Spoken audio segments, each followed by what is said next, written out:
Features of secretary. ये question तुमको एक 4 से 5 मार्क का शॉर्ट नोट में आना चाहिए। बड़ा क्वेश्चन में एक्सपेक्ट नहीं करता। इसके 8 पॉइंट्स है, 1 2 3 4 5 6 7 8। हर एक पॉइंट को मैं एक्सप्लेन करूंगा। उसके बाद 8 पॉइंट का मैंने एक स्टोरी बनाया है पबजी, जिससे तुम्हारे 8 के 8 पॉइंट्स लर्न हो जाएंगे। तो शुरू करते हैं। Features of secretary. Number 1, individual. Now secretary जो होता है या होती है, रिलायंस इंडस्ट्रीज का एग्जांपल लिया तो वो कोई और कंपनी को सेक्रेटरी अपॉइंट नहीं कर सकते। जैसे कि रिलायंस ने महिंद्रा को बोला तुम सेक्रेटरी बन जाओ, नॉट पॉसिबल। सेक्रेटरी क्या होना चाहिए? ह्यूमन बीइंग, अ मैन और a woman. So only individual can be appointed as a secretary. अभी एक फर्म, एक कंपनी, ये लोग सबको तुम सेक्रेटरी के रूप में अपॉइंट नहीं कर सकते। हालांकि तुम कंसल्टेंट जो होते हैं ना, management consultant, marketing consultant, auditor का एक फर्म अपॉइंट कर सकते हैं। लेकिन सेक्रेटरी हमेशा क्या होगा? इंसान होगा या होगी। पर समझ में आया? और यदि कंपनी है तो कंपनी के सेक्रेटरी भी इंडिविजुअल होगा, लेकिन उसका क्वालिफिकेशन प्रिस्क्राइब्ड होगा, जो हम थोड़ी देर में देखेंगे। गवर्नमेंट के सेक्रेटरी है, उसका भी क्वालिफाइड प्रिस्क्राइब्ड होगा। लेकिन ये सारे सेक्रेटरीज इंडिविजुअल हो, जैसे busy actors, government officials, directors, doctors, chartered accountant, lawyers, इन सब के सेक्रेटरी रहते हैं। लेकिन ये सब इंडिविजुअल रहते हैं। जैसे कि मुकेश अंबानी, एक सेक्रेटरी नहीं, कम से कम 8 से 10 सेक्रेटरी होंगे उनके, इतना ज्यादा काम रहता है उनका। सो बट सारे के सारे इंडिविजुअल्स होंगे, कोई फर्म नहीं होगा। 8 से 10 सेक्रेटरी मिनिमम होंगे। सो आई होप यू अंडरस्टैंड कि सेक्रेटरी क्या होना चाहिए? एक इंडिविजुअल। तुम किसी संस्था को सेक्रेटरी के रूप में अपॉइंट नहीं कर सकते। सिर्फ एक इंसान या इंडिविजुअल। हाँ, इंडिविजुअल का क्वालिफिकेशन तुम्हारे हिसाब से मांगो, उस हिसाब से तुम अपॉइंट करो, लेकिन क्या होना चाहिए? इंडिविजुअल होना चाहिए। ओके। दूसरा पॉइंट, ड्यूटी।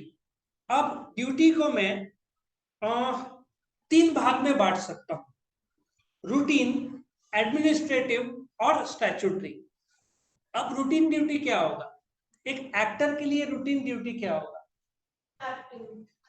एक्टिंग तो एक्टर करेंगे बेटा, सेक्रेटरी एक्टिंग नहीं करेगी। Secretary will fix the appointment with the producers, taking calls, talking to the fans, email reply करना, फिक्सिंग अपॉइंटमेंट्स, तुम्हारा एयर टिकट्स, होटल बुकिंग्स।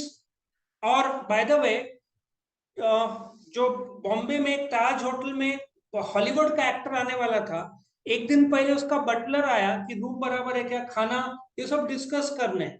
सो ऐसे भी काम सेक्रेटरी को रहते हैं, बिकॉज आजकल के एक्टर्स को डाइट कॉन्शियस रहना, ये सब देखने के लिए सब हो सकता है सेक्रेटरी का काम। ये रूटीन ड्यूटीज है। अच्छा, एक्टर ही नहीं ले लो, कोई भी may be doctor, lawyer, chartered accountant, politician, इनके सेक्रेटरी का रूटीन काम क्या होगा? फिक्सिंग अपॉइंटमेंट्स होगा, रिसीविंग टेलीफोन कॉल्स होगा, रिप्लाइंग टू मेल्स होगा, फिक्सिंग अपॉइंटमेंट्स होगा। ये रूटीन काम है। फिर एडमिनिस्ट्रेटिव ड्यूटीज क्या है? मीटिंग्स कंडक्ट करना होगा, जो अकाउंट्स के बुक्स तैयार करना पड़ेगा अप्रैल टू मार्च के। अच्छा, बैंक स्टेटमेंट्स कभी कभार लगते हैं, वो तैयार करना होगा। सो क्लेरिकल वर्क होगा, गिविंग रिमाइंडर कि आज तुम्हारे अपॉइंटमेंट्स ये है। Secretary has to give reminder to the actor, 10 बजे का ये है, 12, 1, 2, 3, इनका सब time to time, schedule to schedule चलता है। ये लोग if they are giving the time, ये लोग का टाइम डिपेंड करता है कितना इंपॉर्टेंट इवेंट है, उस हिसाब से देंगे। वरना they will come to your place for visit 15 minutes and they will go away. और ये लोग एक्टर्स कोई शादी में गए, खाना भी नहीं खाएंगे, क्योंकि इन लोग का अपना डाइट सब प्लान रहता है। आएंगे, विजिट देंगे, 15 मिनट्स में they will be going back, क्योंकि इनका पूरा दिन का शेड्यूल पैक्ड रहता है, इनको टाइम लगभग नहीं रहता। सो आई अंडरस्टैंड कि एक तो रूटीन एडमिनिस्ट्रेटिव ड्यूटीज, लेकिन एक और ड्यूटीज है जो करना पड़ेगा, स्टैट्यूटरी ड्यूटी। स्टैट्यूटरी ड्यूटी, जैसे कंपनी के सेक्रेटरी है, उसको क्या करना पड़ेगा? मीटिंग का से पहले नोटिस भेजना पड़ेगा, कितने दिन पहले? 21 डेज पहले। मीटिंग की जगह तय करनी पड़ेगी, लेकिन उसमें कायदे से क्या होगा?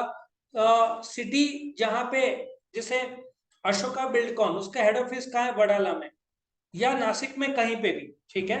उसके बाद मीटिंग्स होने के बाद मिनट्स तैयार करना पड़ता है, मीटिंग में रिटर्न रिकॉर्ड को बोलते हैं।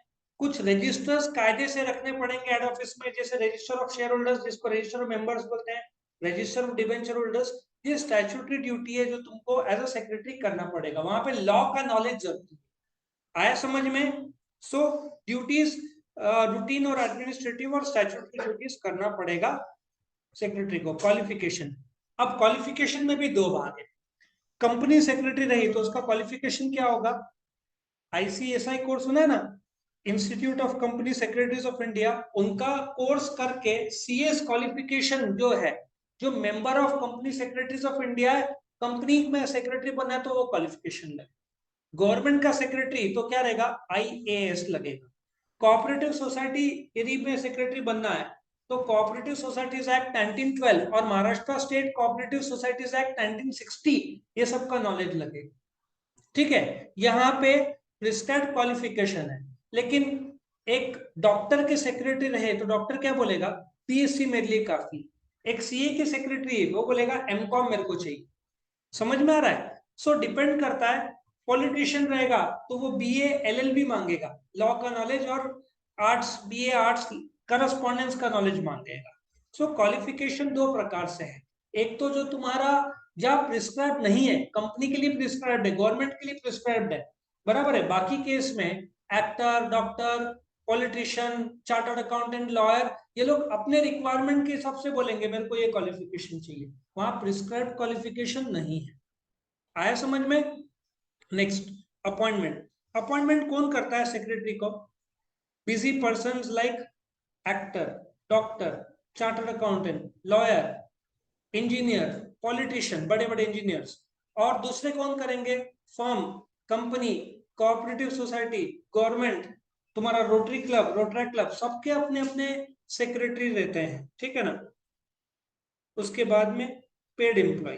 अ secretary is a paid employee of the company, उसको बाकायदा सैलरी दिया जाता है कंपनी का। अच्छा, जो पेमेंट कितना होता है?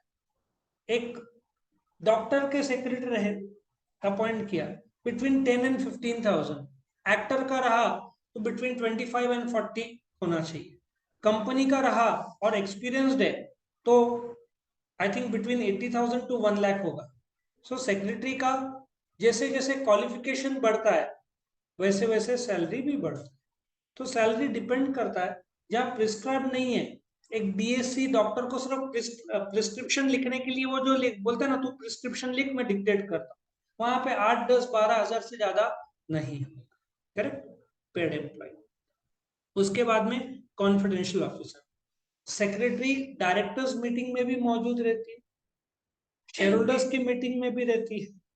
तो डायरेक्टर्स की मीटिंग में शेयर होल्डर्स अटेंड नहीं कर सकते, बोर्ड मीटिंग जिसको बोलते हैं, और शेयर होल्डर्स मीटिंग में डायरेक्टर्स अटेंड कर सकते हैं। बट डायरेक्टर्स मीटिंग में इन लोग का अभी 5G का लॉन्च नवंबर में एक्सपेक्टेड है। इन लोग ने तारीख पहले से तय कर दी होगी बट पब्लिक नहीं किया। बट सेक्रेटरी को सब पता होगा, लॉन्चिंग डेट, क्या प्राइसिंग होगा। So confidential officer, secretary is not suppose to reveal to the public till asked. हर जगह पे मीटिंग में मौजूद रहती है। बैंक के स्टेटमेंट्स रहते हैं, एक्टर के बैंक स्टेटमेंट, एक्टर ने बोला प्रिंट आउट लेकर आप बैंक के स्टेटमेंट्स, उसमें करोड़ों रुपए का हिसाब रहेगा या प्रिंट नंबर रहेंगे, वो सब थोड़ी पब्लिक करेगी। तो कॉन्फिडेंशियल ऑफिसर, उसको टॉप मैनेजमेंट और पॉलिटिशियंस सबके क्या सीक्रेट्स है। वो था ना कोई तो पिक्चर, कौन सा, मिर्जापुर था, उसमें पॉलिटिशियन दिखाया है, उसके सेक्रेटरी दिखाई है, उसको सब पता रहता है ना, जो पॉलिटिशियंस के कारनामे जो रहते हैं, तो सब सब सब पता रहता है। तो कॉन्फिडेंशियल ऑफिसर, रिप्रेजेंटेटिव, वो किसको रिप्रेजेंट करती है? पर्सनल मतलब इंडिविजुअल सेक्रेटरी को, इंस्टीट्यूशनल मतलब कंपनी, कोऑपरेटिव, रोटरी, रोट्रैक्ट, ये सब क्लब को रिप्रेजेंट करती है। ठीक है। इसमें एक और चीज है स्टेटस। कैसे पता चलता है स्टेटस? जैसे कंपनी के सेक्रेटरी का स्टेटस बहुत ज्यादा है कि लोग बोलते हैं जो डायरेक्टर से मीटिंग डे टू डे करती है, और एक्टर के सेक्रेटरी को तो और ज्यादा, बहुत सारे फैंस डायरेक्टली तो एक्टर को रीच नहीं कर सकते, तो वाया सेक्रेटरी काम होता है। कंपनी में तुमको काम करवाना है तो पहले सेक्रेटरी से बात करो, सेक्रेटरी विल डिसाइड कि अपॉइंटमेंट देना है कि नहीं। तुम डायरेक्टली तो डायरेक्टर से मिल ही नहीं पाओगे कंपनी में। तो सेक्रेटरी का स्टेटस डिपेंड करता है, छोटा मोटा काम हो तो इतना नहीं रहेगा, बट स्टेटस बढ़ते जाता है, जैसे एक्टर हो, पॉलिटिशियन हो, डॉक्टर हो। और क्वालिटीज क्या है? क्वालिटी सिंपल लेवल पे तुमको लोगों के साथ डील करना है। सेक्रेटरी को डायरेक्टर से डील करना है, शेयर होल्डर से डील करना है, एम्प्लॉय से डील करना है, गवर्नमेंट एजेंसी से डील करना है। सबसे इंपॉर्टेंट है टैक्टफुलनेस, कैसे तुम हैंडल करते हो सिचुएशन जहां पे लोग इरिटेटिंग हो, जहां पे लोग शांत हो, जहां पे एग्रेसिव हो, जहां पीसफुल हो, सब प्रकार के लोग मिलेंगे। तो ability to deal with others, यदि ये गुण है सेक्रेटरी के पास, बात करने का तरीका है, तो सेक्रेटरी बहुत आगे चलेगा। बट द मोमेंट प्रॉब्लम्स हो रहा है सेक्रेटरी को, होना ही है ना। कंपनी में अलग अलग प्रकार के लोग हैं, कोई एम्प्लॉय गुस्से में बात करेगा, कोई शांति से बात करेगा, सेक्रेटरी को हर एक से डील करना है। सो क्वालिटीज में टैक्ट, एक इंटेलिजेंस, समझने की क्षमता, क्या हो रहा है, क्या होना चाहिए, इंटेलेक्चुअल होना चाहिए, प्लान करने की ताकत, कोऑपरेशन, कर्टेसी, सबसे प्रेम से बात करना, और लीडरशिप, क्योंकि शेयर होल्डर डायरेक्टर का इंस्ट्रक्शन या काम जो एम्प्लॉयज को देना है वो सेक्रेटरी पहुंचाएगी, तो उसके लिए बोलते हैं ना लीडरशिप भी लगता है, ऑर्डरलीनेस पूरा, बोलते हैं ना। तुम टेबल, ऐसे भी सेक्रेटरीज देखे गए जिसका काम यहाँ वहां फैला हुआ रहता है, कुछ सेक्रेटरीज बहुत सिस्टमेटिक रहते हैं, प्रॉपर फाइलिंग। अच्छा, जापान में तुमको एक्सपेक्टेड है, सेक्रेटरी नहीं, हर एक एम्प्लॉय को तुम्हारे पास एक डायरी और एक पेन ऑल द टाइम होना चाहिए। जब मैनेजर तुमको काम देता है तो तुमको लिखना है, क्योंकि तुम भूल जाओगे। होटल के जो वेटर्स रहते हैं उनको याद रहता है, लेकिन इट इज एक्सपेक्ट, आजकल तो आईपैड में वो लोग लिखते हैं, ठीक है ना आजकल का जो। और एक और, सुला में जाओगे तो तुम वहां पे तो तुमको मेनू कार्ड भी नहीं मिलना है, तुमको मोबाइल से स्कैन करना है तो वो आ जाए, स्कैनर आ चुका है। और जैसे वेटर भी आजकल आईपैड, पेपर धीरे धीरे जा रहा है, तो secretary must be using technology to understand कि आजकल, बोलते ना, प्लानिंग ठीक से करना होगा, कागज इधर उधर फैले हुए उसमें कंफ्यूजन होता है। सेक्रेटरी मस्ट बी हैविंग, बोलते ना, वर्क स्मूथ तरीके से होना चाहिए और एफिशिएंट वर्किंग। कितने पॉइंट से ये? 8 पॉइंट से। इसको लर्न करने के लिए मैंने एक स्टोरी बनाया है तुम्हारे लिए, आई होप तुमको समझ में आया। इससे 8 पॉइंट लर्न करना इजी हो जाएगा। नाउ, एक इंडिविजुअल रहता है, ये पबजी का फोटो डाल दिया, एक इंडिविजुअल रहता है, उसको ड्यूटी मिलती है, मैंने एज्यूम किया है ओलंपिक्स में पबजी है, ऐसा सोचो ना, अच्छा लगेगा, तुम पबजी खेलने को जाने को मिलेगा। एक इंडिविजुअल है, उसको ड्यूटी मिलती है पबजी का ओलंपिक्स में जाने, उसको क्वालिफिकेशन क्या चाहिए? हर रोज 3 घंटे का प्रैक्टिस चाहिए। सो एक इंडिविजुअल, उसको पबजी खेलने का ड्यूटी मिला है, बट क्वालिफिकेशन भाई हर रोज 3 घंटा तुझे प्रैक्टिस करना पड़ेगा। उसका अपॉइंटमेंट खुद कौन करता है? डायनेमो करता है। जैसे ही उसका अपॉइंटमेंट हो जाता है, अब पेमेंट शुरू होगा। ऐसे सोचो, उसको पेमेंट होगा 5,000 रुपये हर रोज के। पेमेंट कितना होगा? 5,000 रुपये हर रोज के, सोचो। अब ओलंपिक्स में जाने की बारी आई। ओलंपिक्स में जाने से पहले ये जो इंडिविजुअल है, वो बोलता है मैं कॉन्फिडेंट हूं कि मैं अच्छा परफॉर्मेंस दूंगा ओलंपिक्स में। अब वो ओलंपिक्स में जाता है, ओलंपिक्स में जाता है तो रिप्रेजेंट किसको करता है? इंडिया को करता है। और वहां जाकर सबसे इंपॉर्टेंट क्वालिटी क्या मांगते हैं? तुमको हेडशॉट मारते आना चाहिए। समझ में आया? पॉइंट नंबर 1, एक इंडिविजुअल, उसको क्या मिलता है? ड्यूटी। किस चीज का ड्यूटी? पबजी खेलने का। क्वालिफिकेशन कितना चाहिए? 3 घंटा। उसका खुद अपॉइंट कौन करता है? डायनामो करता है। और फिर जैसे अपॉइंटमेंट हुआ, उसका पेमेंट तय होता है, पेड एम्प्लॉय 5,000 रुपया दिन का। उसके बाद वो कॉन्फिडेंट हो जाता है, डायनामो से ट्रेनिंग लेता है, ऐसे सोचो। और फिर उसको ओलंपिक्स में जाने का मौका मिलता है। वो रिप्रेजेंट किसको करता है? इंडिया। वहां जाकर सबसे बड़ा क्वालिटी क्या होना चाहिए? हेडशॉट मारते आना चाहिए। सो इस प्रकार से 8 पॉइंट, बिना देखे 8 पॉइंट लिख के निकालो, देखो कितने याद है।